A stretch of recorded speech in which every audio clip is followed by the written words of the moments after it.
حضور میرا دوسرا سوال ہے، حضرت یونس علیہ السلام مچھلی کے پیٹ میں کیسے زندہ رہے؟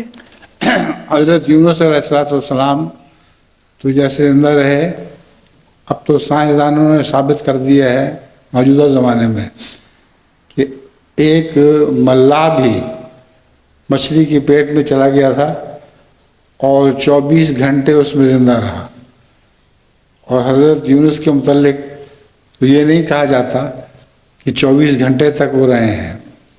اصل بات یہ ہے کہ حضرت مسیح حضرت یونس کو جب مچھلی نے نگلا تو میرا اپنا خیال یہ ہے کہ آپ کی ٹانگ اس کے منہ میں گلے میں اڑ گئی ہے، اٹک گئی، اور اس سے خارش پیدا ہوئی۔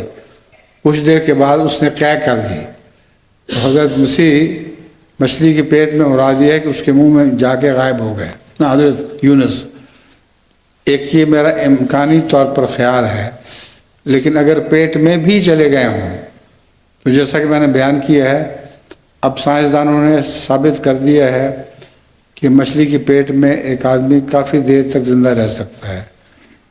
24 گھنٹے اس کا بتایا جاتا ہے۔ ملاح وہ مچھلی کے شکار کر رہا تھا جہاز، تو بعض ملاحوں کی جو کشتی تھی اس پر مچھلی نے جو اپنی دم ماری تو الٹ گئی کشتی۔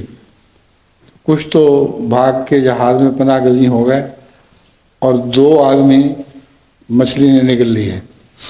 ان میں سے ایک مردہ نکالا گیا اور ایک زندہ نکالا گیا۔